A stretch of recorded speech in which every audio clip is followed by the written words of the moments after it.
And I will ask you once more to give me permission to record this. Excellent. Thank you, everyone. Dana Marcy. Okay. Well, first of all, welcome and thank you. Thank you for coming and being a part of this important work that we have been working on for almost 2 years now.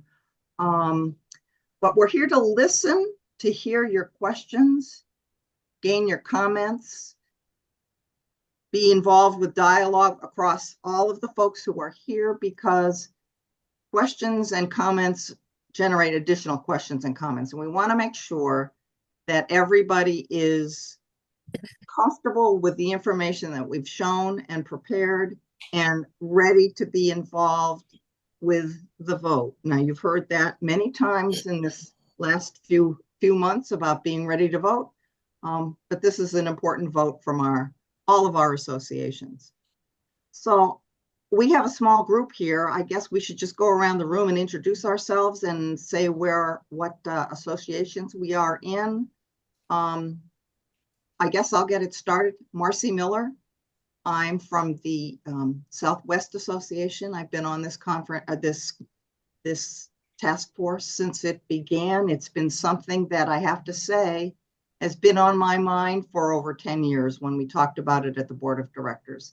So it's been something that's been in the wind for quite a while. It came to a head when we realized we didn't have enough folks to be successful functioning associations across all of our 7 associations. So Marcy Miller. Gordon, I'll let you do the rest of the roll call. I'm Shana Appel, also on the Association Capacity Task Force. This is Arlo. And I am also the moderator of the Hillsborough Association and have also been thinking about this work for some time. Was delighted to be able to be a part of this committee. It's one of the most functional committees I've ever had an opportunity to serve on. And again, I just want to thank all of you for being here this morning, because you are the people ultimately who will make this work. And I'll flip you go next. Sure. Dawn Berry. I'm minister with standing in the Merrimack Association.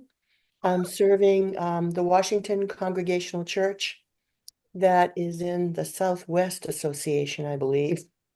Used to be Sullivan, yes. So Southwest.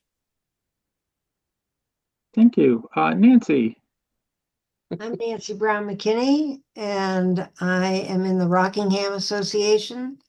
Although I live in Concord, through circumstances, I live at Heritage Heights in Concord, but long-term and active member of the Deerfield Community Church.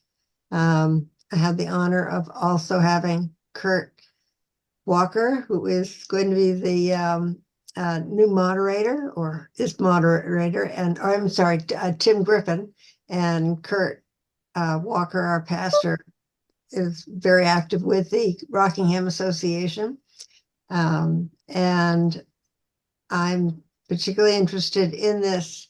It really came to light. I think, Gordon, you were at the meeting, the last meeting in the fall. The Rockingham Association is the number of churches. I'm not sure if it's 15. I think Rockingham is 22. 22, okay. And when we needed to have a vote and we didn't have enough people at the meeting, they were able to scramble and call people on Zoom to get their vote. And that to me said a lot when you have all those churches, and I think we only had 10 churches represented, more people, but just 10 churches. That said something to me, that connected with what we're going to be talking about today. Thank you, Nancy. Welcome, Dick. We're just going around doing introductions. We'll give you a moment to catch your breath. We'll ask Amanda to go next. I'm Amanda Swoyer, pastor of the West Lebanon Congregational Church in Grafton Orange Sullivan Association. My association has a few loud voices that are very opposed to this. I think some of it is they've always been a little independent, is my understanding. I'm fairly new to this association. But, we're the one association that straddles the border. We have Vermont and New Hampshire churches, and if we do this, we'll lose that relationship with Vermont. So we might be holdouts. We might join at a later date, but know that some of us in the association are very interested in it. So I guess you already do. I think you've heard some voices from our association previously, but so that's why I'm here. And thank you. Thank you, Amanda. Bill, I know you were in the car. Can you safely introduce yourself?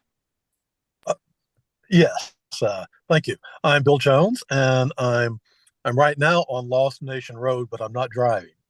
Lost Nation is north of where I used to serve in Gorham and live now in Lancaster. Came here about 10 years ago and love being up here. And my wife works at the hospital locally, so we have stayed beyond my retirement in 2022. And I knew this was kind of, that there was a group working on this. This past week, got an email from Gail Doctor, if you happen to know her. Some of you do, I know, from Jackson, saying, here's the date for the fall meeting. Come prepared to vote on this thing. It may be our last meeting.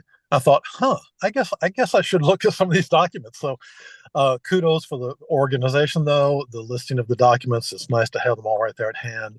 But yeah, it feels, I'm sure there's opportunity in this, but it feels, sad to come to this state. So anyway, I guess I'm just a listener after this introduction. Thanks.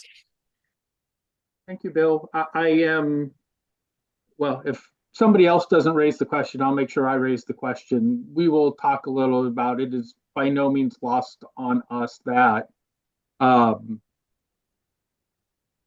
this is moving towards new possibility, but it's also letting go of something that's been impactful and meaningful in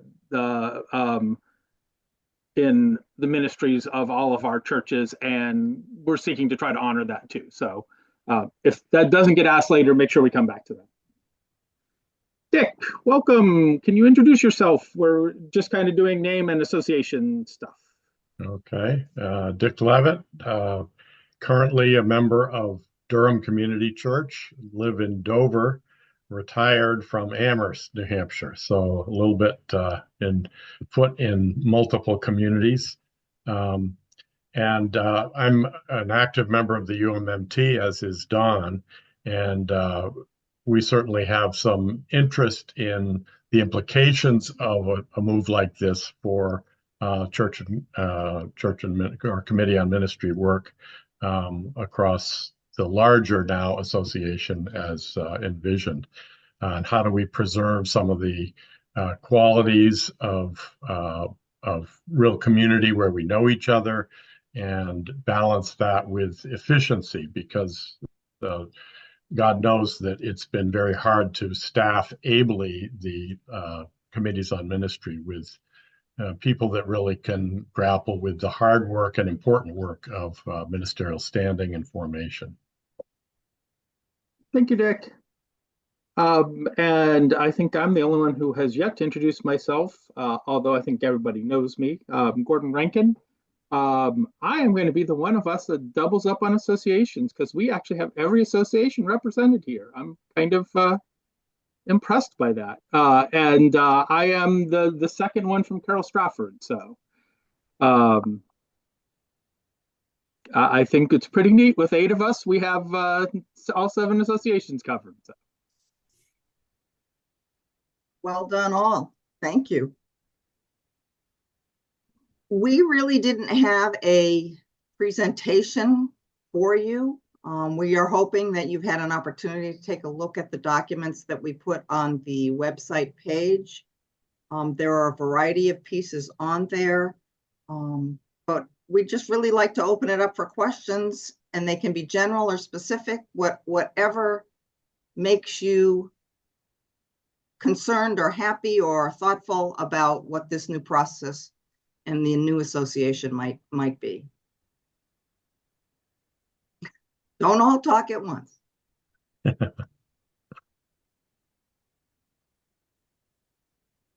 Did folks get a chance to take a look at some of the docs?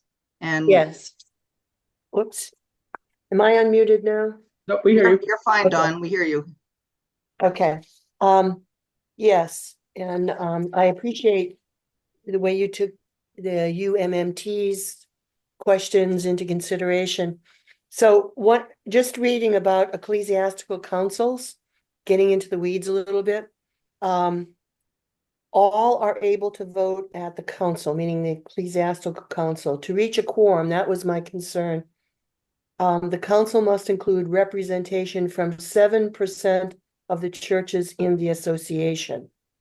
That means the old association, the geographic. So it means now, okay, that's what good. So you set the quorum at 7%. Perfect.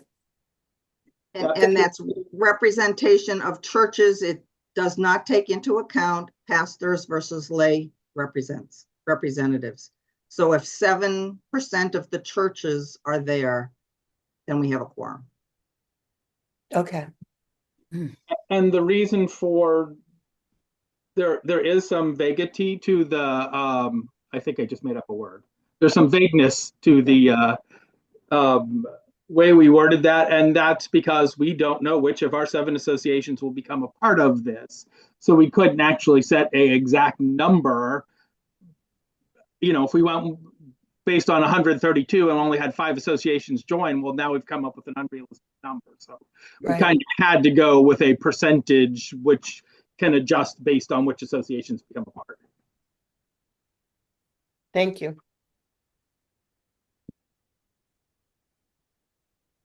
And if anybody is interested, because we did have this question on Thursday, if we had all the associations become a part of this in its initial outset, 7% would be 10 churches. From churches. Okay. Good. All right. So is there any plan to be sure that each of the association areas, former association areas, are represented on this in this new association? So Could they all be from Southern New Hampshire? Could they all be from Northern New Hampshire? You know what I mean?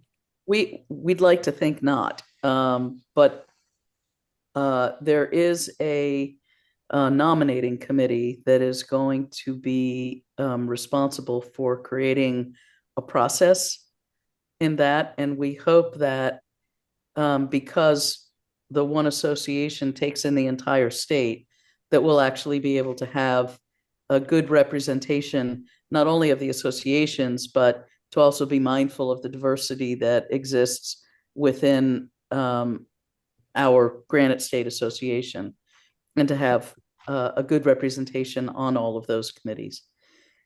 How the particulars of how that's going to be done will be designed by the nomination committee once they're put together. Thank you. I had a question about how whether or not association delegates would have the same role as conference delegates. How would we currently have 2 different groups of people that serve as association reps and conference reps. How would that intersect? I'll tackle that one because I got that one on Thursday. So we have in different churches do it differently. In some churches, they're the same people. In some churches, they're different people. In reality, what we anticipate will happen is the association annual meeting will be a portion of the conference annual meeting.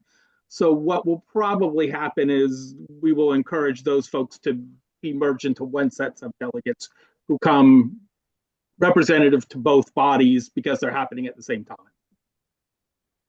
But for cost effectiveness, we probably can't hold another whole separate association meeting. Gathering that many folks together just becomes quite expensive. Mhm. Another question related to the geographic increase in size. The is there a pattern or a decision, or is this still to be determined that the certain functions would be required to be Zoom available as opposed to in person, or is that still to be determined? Things like, I'm thinking of ecclesiastical council, for instance. That's a very good question. Another one that we had Thursday night.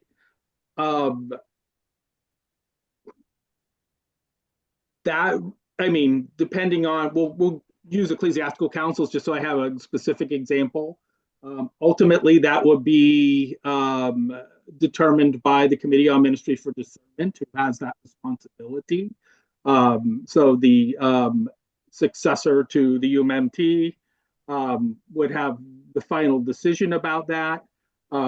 More of our associations than not do their ecclesiastical councils hybrid right now. So we would hope that, and that's been pretty important in us getting quorum. So we would hope that would be a decision-making factor. But it is that Committee on Ministry for Discernment that'll ultimately get to decide how that's done. Okay, thanks.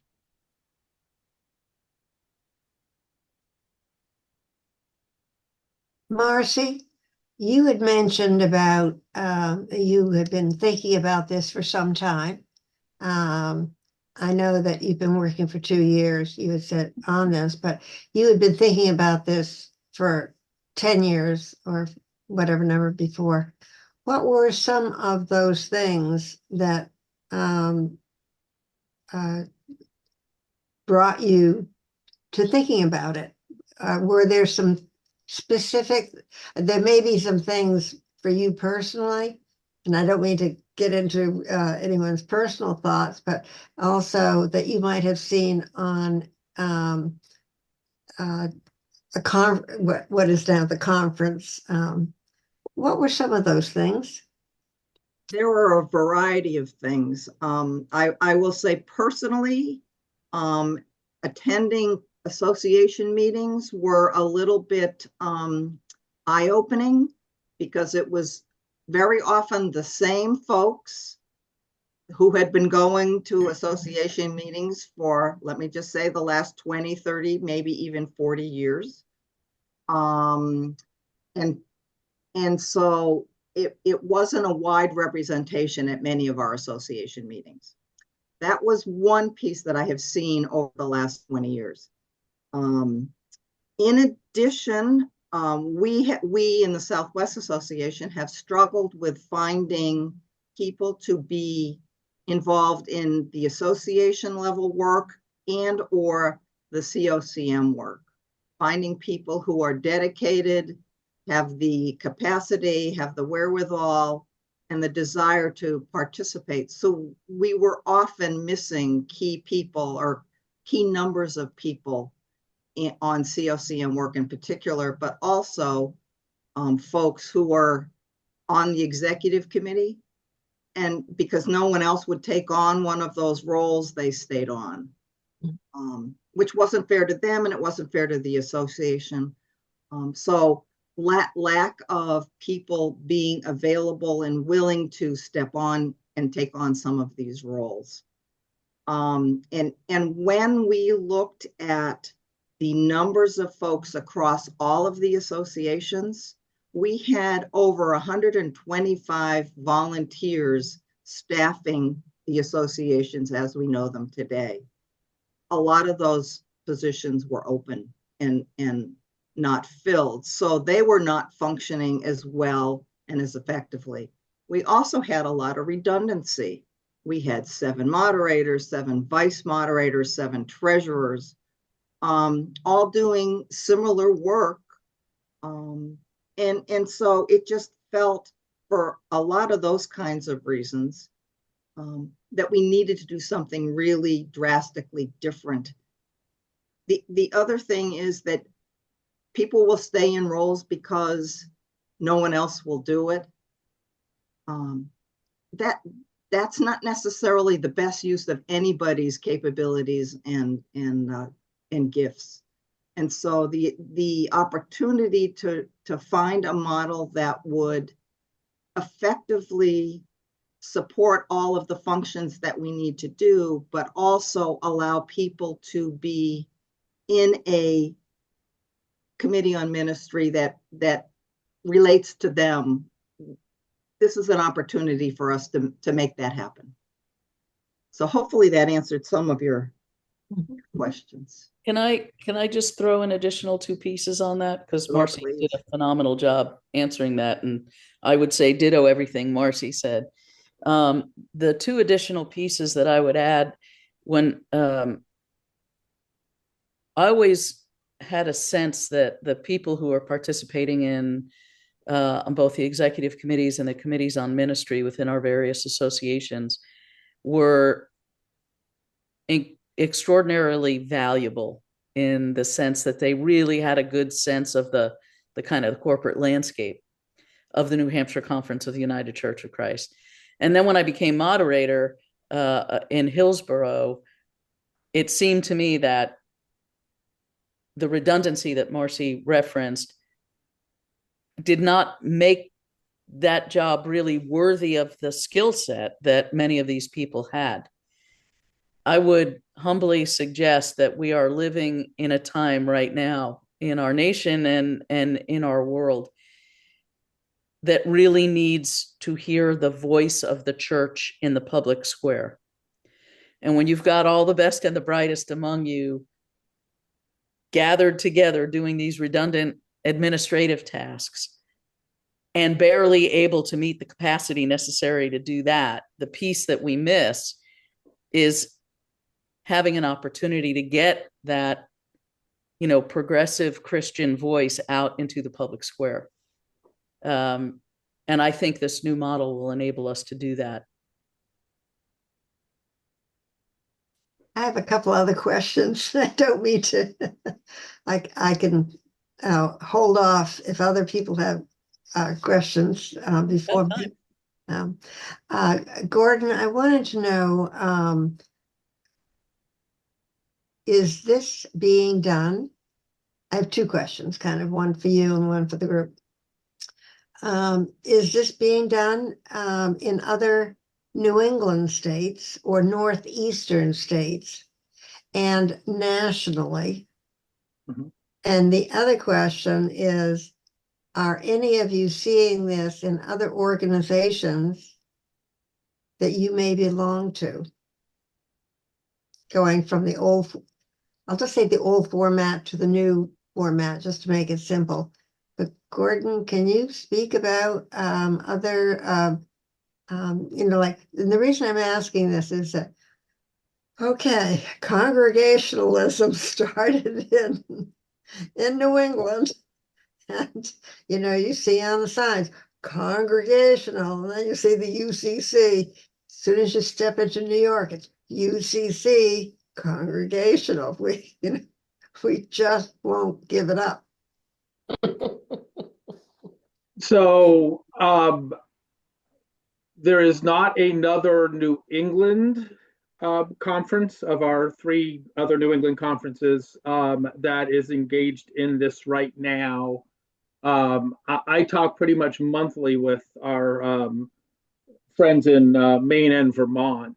And actually, our Southern New England friend will be our keynote speaker for annual meeting, so we'll get to hear a little from him too. I think everybody is very intrigued with what we are doing and saying, hey, well, we'll learn from what New Hampshire did. That said, we do have some other folks that we've looked to. They've just been outside of New England. The main partner we've talked with is the Minnesota Conference that has done this for now over 20 years. We know that the Penn Northeast Conference functions this way. We know that The Central Pacific Conference functions this way. Those are ones that we have connected with it. And in particular, we used a lot of the stuff that Minnesota had, but in developing this. There's kind of two moves happening at the same time. And different ones are getting different energies in different places. What I think in all conference structures, there's the sense that we are challenged by capacity issues and have to make some adjustments. For some conferences, such as the ones we've named, this has been around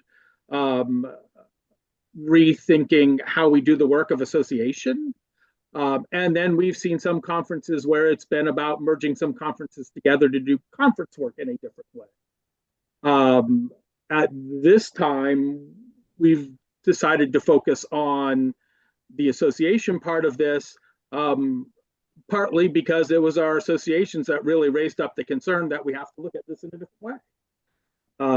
So this really kind of was born out of associations and led to these conversations in this approach. I will open it up to others to talk about other organizations. Nancy, my organization is in the United Church of Christ, but I also have standing in the Unitarian Universalist Association. So I've spent my 24 years in ministry serving congregations in both denominations. And the UUA did a consolidation, I think it was about 7 years ago, moved to a regional format. For many of the same reasons that we are. Capacity, and also to sort of try to bring disparate groups together in a way that had us all, because the Unitarian Universalists are also Congregationalists. And as you know, Congregationalists like to paddle in their own particular way. Each church, its own unique organism. And, so, how can we get a both and where the congregations have that congregational polity held together in something of a vessel so that it doesn't just, go in 1,000 directions.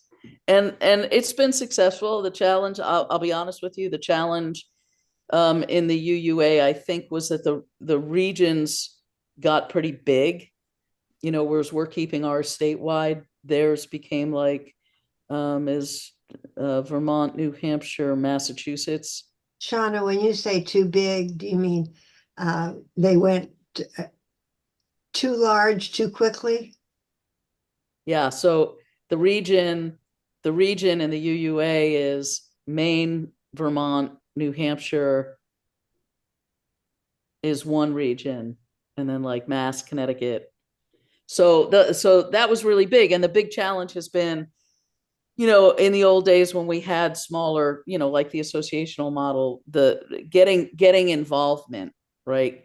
Getting out to the edges and getting the people. So you end up with a lot of the same people doing a lot of the same things, which is a little frustrating, but that could be worked on. But again, we're a smaller unit, being, keeping it to just statewide. If I can, I just wanted to offer, I had a couple thoughts on Nancy's first question that she asked Marcy that I wanted to throw in a thought or two that been part of our conversation as well. Kind of two things that also occur to me, one of which is that we've really wrestled with and put out front is, we have heard over and over and over again how much our churches cherish their relationships with other churches. No matter where we are, that includes our friends in Grafton, Orange, Sullivan, for whom this will probably be the most dramatic shift. Part of the message and part of our imagining and dreaming of this has really been, we want to free up people's energies to really focus on that relational stuff that we think is so vital and critical. And part of the way we can do that is to reduce some of that redundancy and, you know, just have one set of these functions happening, which will then give, you know, even if you did people, if we go from 120 to 52, now we have an extra 50 people who have extra energy to kind of help build that relationship and stuff. And we're really saying, you know, part of this is boundaries that we've had don't matter in the same way. We now are in a Zoom world and all of this. Grafton Orange Sullivan, there's no reason you shouldn't continue relating to the churches in Vermont, whether they were in a former association or others. If they have common interests and common things, please do that. Folks on the shoreline, please talk with churches in Maine or in Massachusetts, or, you know, there will certainly still be some boundaries, and the UCC bylaws mean we have to define some boundaries, but we also want our churches relating outside of them. And so we're trying to free up energy for that. And the other piece that we talked a whole bunch about is consistency. You know, we will have new pastors move into the state, or we will have our members in discernment ask questions, and the answer is different depending on what association you're in. For example, if a new pastor moves into the state and says, so what is your requirements around boundary training and continuing education? We have to say, it's different depending what association you're in, because every association has their own set of stuff. One of the things that we think will be, and that gets confusing over time, one of the things we think will be beneficial is to have a more consistent answer to those questions across everybody, if our association so choose to do that. The reason I was asking that is that I'm an active volunteer with the American Red Cross, and this is something that we did. I mean, I'm talking about an outside organization, but maybe less than 10 years ago. There were all of these little, you know, entities. Then then it was New Hampshire, and then about 8 years ago it was New Hampshire and Vermont, and then it was New Hampshire, Vermont, and Maine, and that, I have to say, has been a real plus. The big plus, the downside, but the upside of COVID is that Zoom has brought a lot of people together to discuss things, you know, having to travel somewhere, you know, that time of your day. And it has been a real plus. And there may be other organizations the same way, because part of it is hierarchy, monetary hierarchy. When you're employing, so, you know, Gordon, when you've got 3, you know, if we should expand beyond New Hampshire, how much of an effect is this going to be on someone in your position? Will there still be 3, or will there be just, you know, the executive directors, you know, the conference minister, all of those? Will that make a difference in this change? I think the best answer I can offer right now is any type of conference merger is not something that is on the table at this point. Mm-hmm. You know, I'm not going to be silly and say, you know, never, because who knows, but there's not even conversation about that at this point. We have some conversations across New Hampshire, Vermont, and Maine about, are there some things that we can do together, that we can do better together? Mm-hmm. Our Ministry 21 program right now that we're doing with Vermont is an example of that. We do our field education work with the Maine School of Ministry. So there's some places we do partnered pieces, but as far as merging conference entities, there are not real talks about that right now, and I don't imagine them anytime in the near future. And I've asked enough questions and taken enough time. So I just had a couple more quickies. I see some opportunities for connection with the Committee for Connection and Covenant, and clergy support and local support, church support. Do you think there would be some overlap there, or redundancy, or how they might work together? Yes. And we don't fully know yet. I mean, it's a Okay. little bit of both of that. We've definitely talked about, we see that there can be both some unique function and some overlap. Committee on Ministry for Authorization and Clergy Support, Committee on Congregational Empowerment and Local Church Support, the Committee on Connection, probably with most anybody, and it's one of the things that we have said to the board, and we'll certainly talk with the council about when everything gets formed, is we want to be attentive to where those that happen, so that, again, part of the intention of this is to reduce redundancy, and if there's ways in which working together makes sense. And ultimately, could this lead to a point that we reconceive of how we do some of the conference structure? Yeah, eventually it may. That's not what we're working on right now. And yeah, I mean, we only have so many volunteers to if you look at the org chart, to cover both sides of that org chart. So, right. We want to be thoughtful about those redundancies, and some of that we have to live into it, we think, in order to fully understand what it'll be. And so that the follow-up question then is, how will the two nominating committees, I guess, work together? I'm assuming that nominations would probably come at the same time. Make sure that they're not competing with each other, but complementing each other. That's just something to think about. I don't have an answer. I don't, but those are just questions that were rolling around in my head. Yeah, no, that's a very good question that has kept me up some nights too. Yes, I think the reality is, if both of these nominating slates are going to the annual meeting to be voted, then this work is happening at the same time. I imagine we will have some way that at least the chairs of the two committees interact, so we're not trying to tug on the same people for things at the same time. Do we have all the details of how that will happen worked out? No, it'll probably be up to the leaders of those two groups at that time to figure out exactly how we do that. Would it be impossible to have one nominating committee?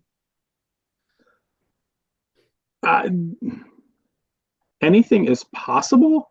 That was an intentional decision by the Association Capacity Task Force not to do that at this time, for two real reasons. It felt like if we put it all together, it was too much for one group. Okay. Was one part. And the other is we were just trying to be really clear about that there is some real separation between the work of the conference and the work of the association. And that while there's this connection point now to reduce redundancy, that by the UCC bylaws, there's still unique sets of work, and we're trying to honor both sets of work. Yeah. But ultimately, might we say, yep, this way isn't working and we need to do it differently? That's part of the learning about any of these things. Right. Thanks for taking time with my questions. I get into the weeds sometimes. We've been there.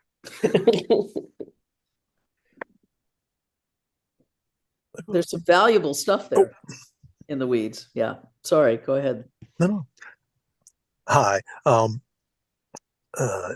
think it's Franciscans who always insist on having somebody new to the group being on the main board or whatever they call it, so that people who've been working on this earnestly for so long occasionally have to go like, okay, what does that mean to you?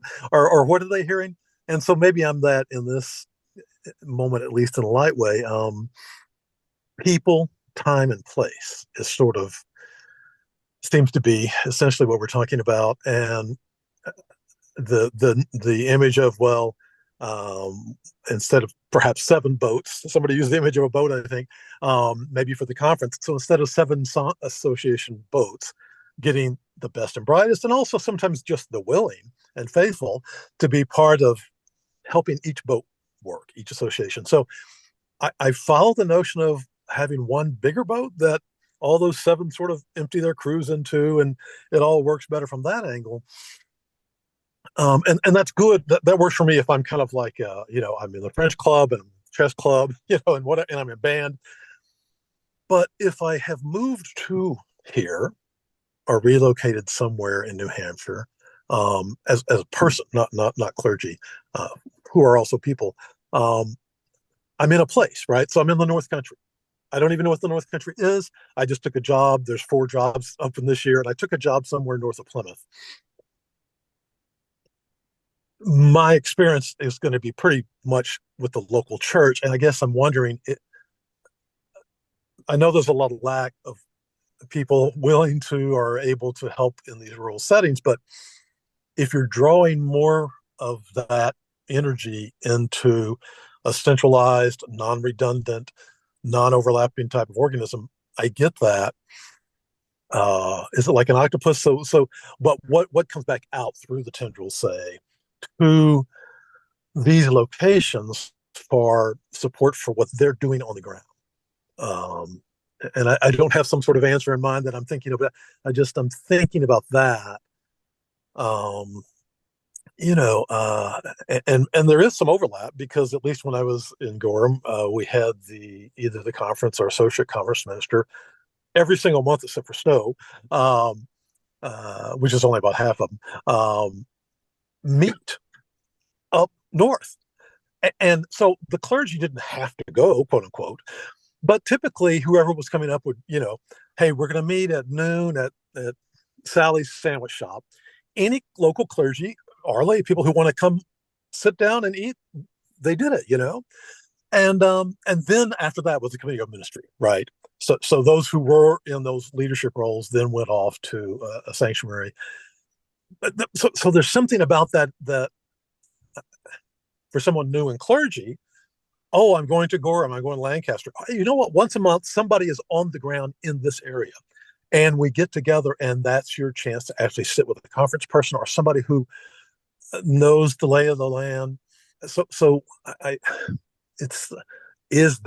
suppose that's going to be reduced, and I know it was reduced a lot during COVID, and thank goodness for this piece. But I wonder about the support so that we have that presence. I don't care if we have a congregational church or UCC church in any town I live in, unless it stands for things that I think are helpful, have something to do with the Jesus thing about, let's be caring, humane people.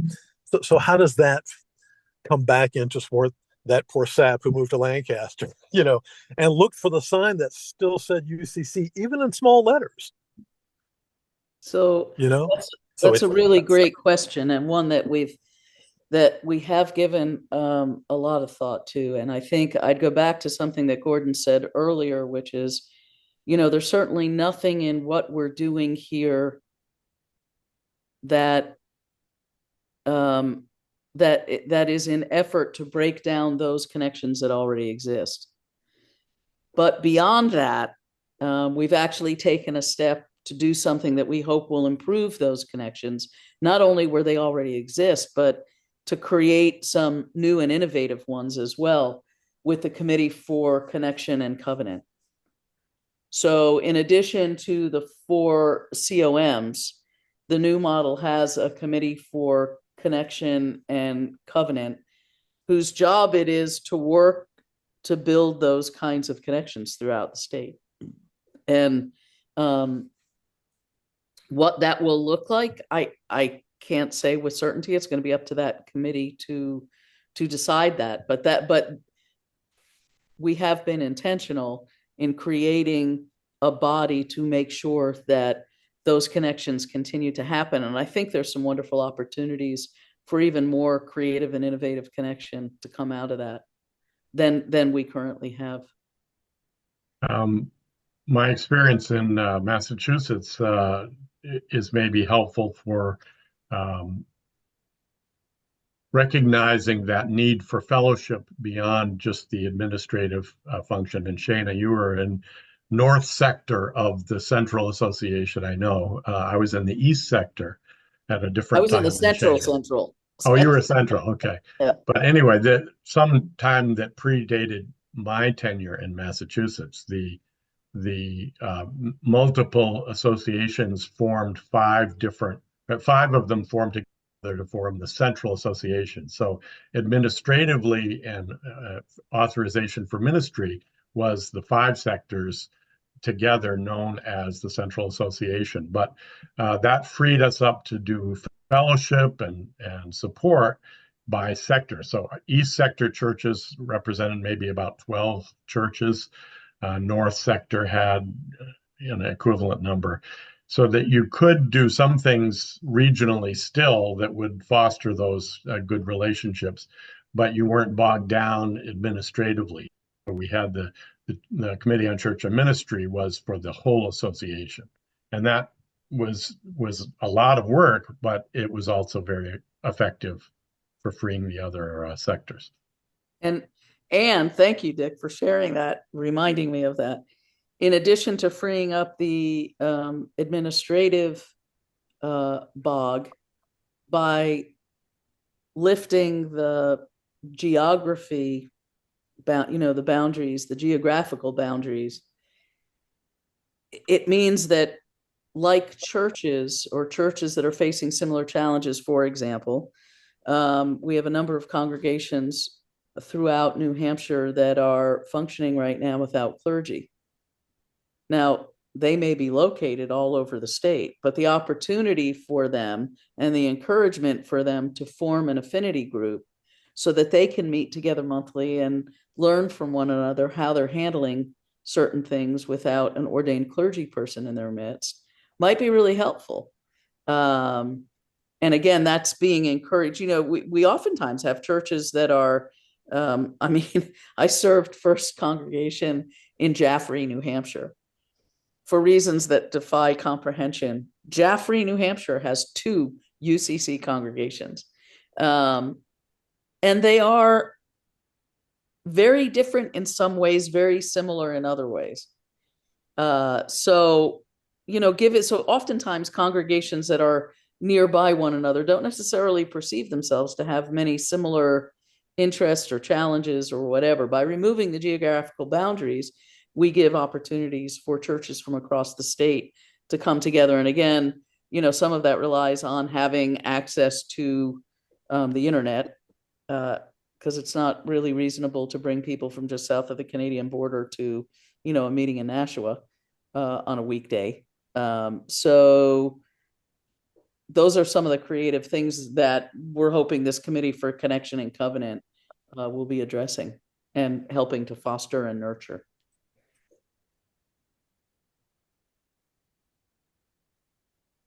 Does that? Yes, thank you for those thoughts. And it does. There is also something about if the thing is happening where you are geographically on the 3rd Tuesday of the month, I guess I ought to be there. It's only 12 miles away, whatever. If it's happening 120 miles away once a year, the association meeting / conference meeting, there's wonderful efficiencies in that. What gets me, Bill, together with that person that I maybe don't know much about over in Colebrook, which is only 2 hours away in the North Country, and what also, pulls up a conference person to physically be here so that we do have that connection. So I don't have an answer, and it's not a critique. I'm sure everyone has thought about this over time. It's an ongoing problem. But if it's simply not even there, right? So there's opportunity for me on a committee in Concord via Zoom. But you know what? Nobody ever has an expectation. All right, I'm coming all the way from Concord. how about like when I'm meeting coworkers? So I guess I'm thinking the opposite direction, and this is not a creep. I'm going like, well, how could we physically connect people so that we don't lose that? You know, the association meeting is happening in Jackson, so the pastor from Jackson had to send out the email saying, "Okay, here's the date. I am not hosting this, discussion on my own.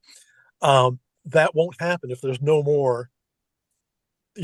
Guess what? It's your turn this go round to host this or to present a program or to put this together." So I guess I am speaking to things that have already been slipping away. But anyway, the good kids will show up and sit up front, right? Just like we did in fourth grade, so we could follow the teacher.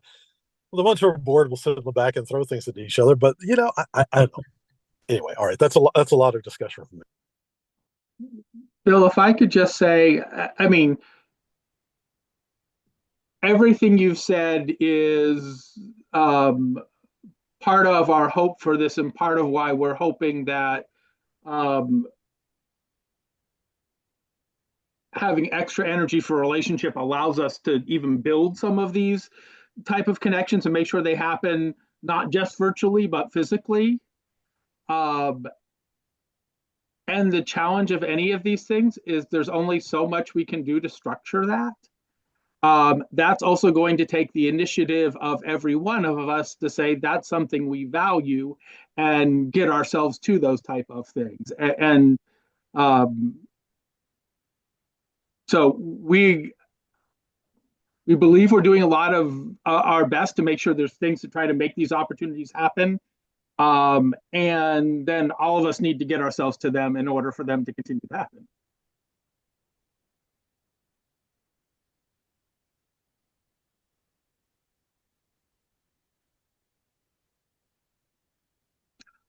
Can we take?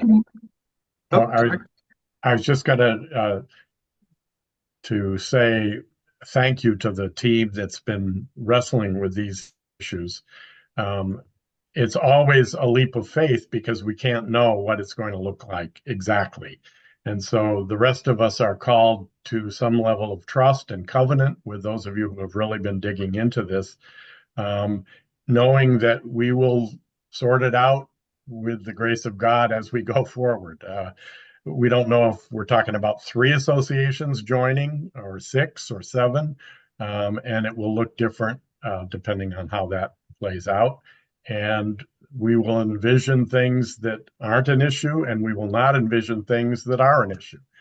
So to keep that Holy Spirit moving, I think is our challenge and our opportunity. So thank you to the committee that has set this in motion, even with all the uncertainty. And Dick, thank you for that. And I would suggest that the deepening of covenant between those of us who have been doing the work and those of us who have been involved at different, peripheral distances, that actually the covenant needs to deepen between all of us, because it's the whole 7 associations that are taking a leap, and we really kind of need everybody on board to kind of pay attention and help us live into this new model. I mean, in some ways it kind of requires more from just your sort of average pew sitter who hasn't historically paid a whole lot of attention to what's going on. That may be a challenge, maybe not, but if they're going to remain connected and if we're going to be able to do our work, it's going to have to go both from the center out and from the outside in, right? Mm-hmm. It's got to be that two-way. Let us pray. Gordon, and anyone else who was at the meeting on Tuesday, was there anything that was said at that meeting that was that we did not bring up this morning that you might want to share, or were our questions somewhat the same? There are unique twists on the different questions. I think we've covered most of the general areas. Mm-hmm. The one that pops to my head right off was actually one that Marcy and I were talking about before we start. We had a question about communication from the association with local churches, and we really haven't talked a whole lot about that. And the answer that we gave at that time was we imagine the communication between our new committees on ministry and local churches on things like transferring standing of a pastor or MID status stuff happen much the same way they do with our committees for church and ministry now. That'll be a lot more direct communication from the chairperson or an advisor or something along those lines. We do imagine that there's the potential that we can do things like even use the conference weekly news in a more enhanced way for communicating association stuff, because if we have many or all of our associations participating in one association, if we post something up, we're not confusing all the other associations by sharing that news, which is one of the challenges right now. As soon as we say, if we were to put up saying, okay, you have to remember that your boundary training is every 3 years. Well, for associations, it's every 5 years. And now I've confused everybody in all the associations.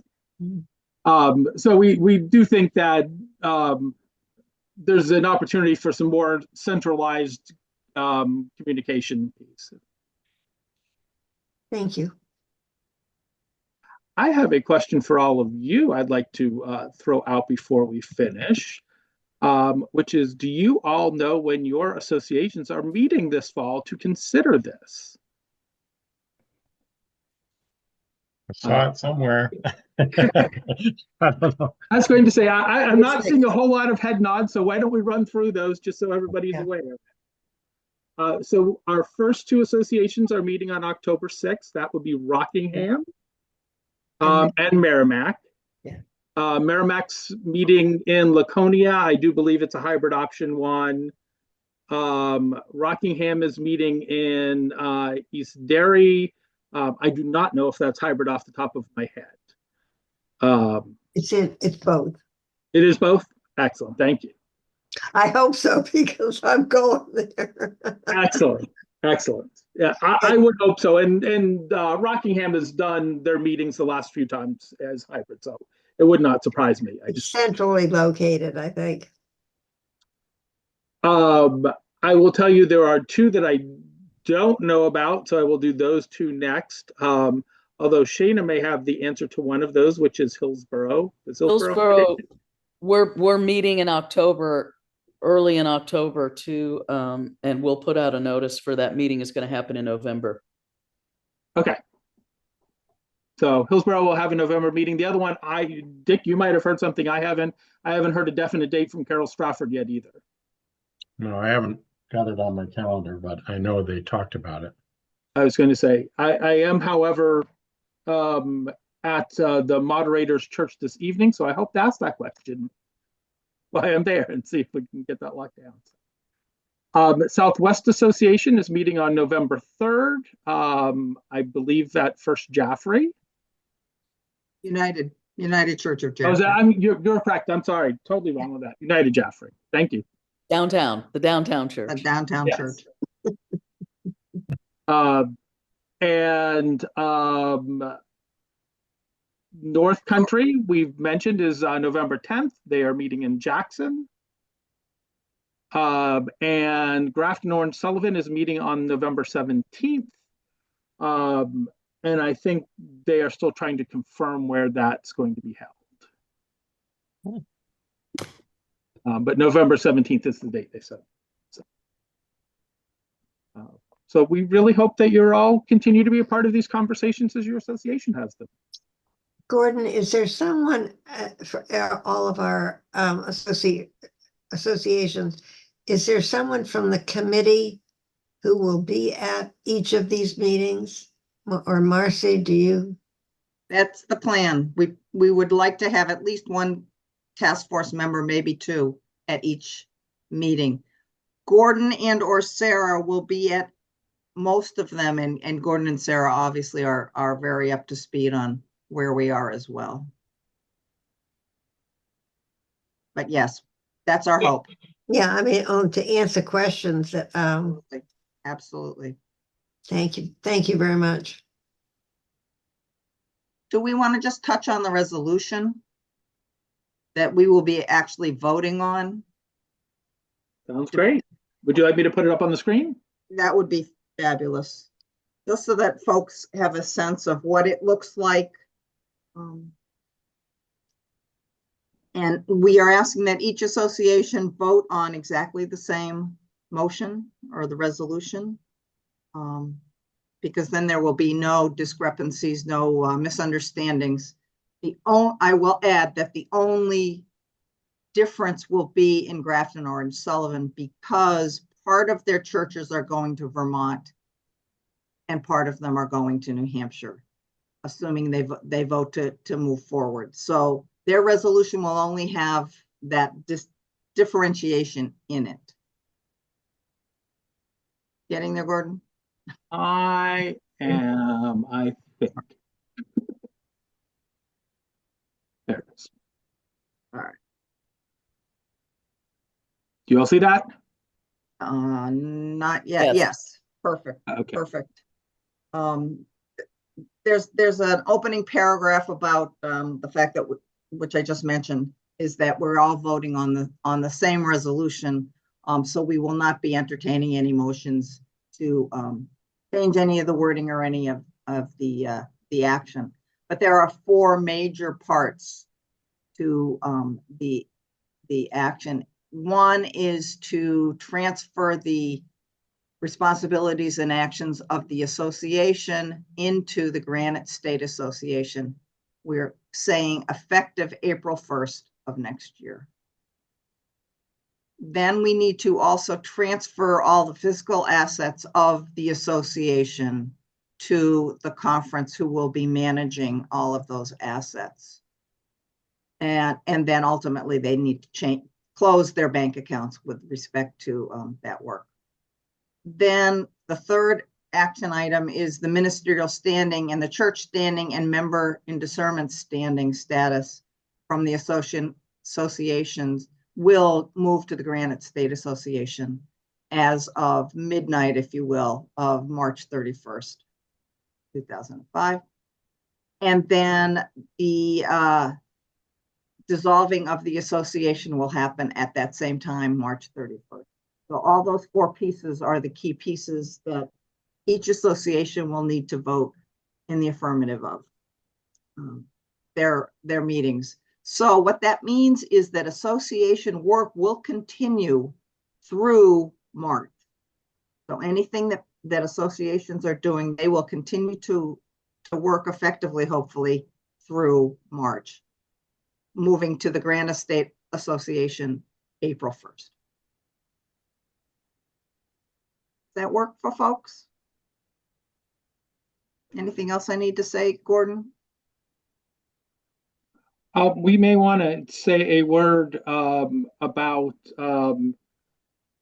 creating some resources for the grieving and letting go part of the work, as we mentioned that at the beginning and didn't return to it. As we talked about, and we've been hearing a lot of those kinds of comments that people really do want to find a way to say goodbye to their association. We are planning to do something at the Prepared to Serve event. We're not quite sure what that exactly looks like yet, but that will be one way. But I would encourage each association to figure out what's meaningful for them to do something in the springtime, if that works. I know getting together for another meeting is always tough, but this is an important one. So I would encourage that. Whatever works for your association is really, what we're encouraging, but there will be something in Prepared to Serve. Anything else? I have a question. Thinking from the perspective of the UMMT, say 5 associations should decide on this new model, but the 6th one that's under our jurisdiction is not. What happens to those who are part of the unified discernment process if they come from one of the associations that did not join? That is a question we also had on Thursday, and the answer is it's kind of hard to answer until we know what the associations are going to decide. If we had 3 and 4, well, there might continue to be some type of unified member and discernment committee. If we have 1, then that work would probably go back to that own association's committee on ministry. Just without knowing what associations are doing Right. what, it's hard to totally know what that might look like. But Yeah, I hear you. I just didn't know what that process would be. yeah, I mean, we kind of know the potentials, and we will engage the UMT and that particular association's leadership or association's leadership in that conversation once all the associations have decided, and try to figure a way forward from there.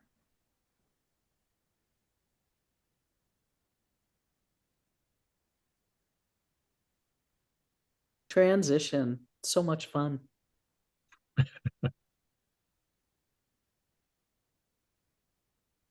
Any other questions?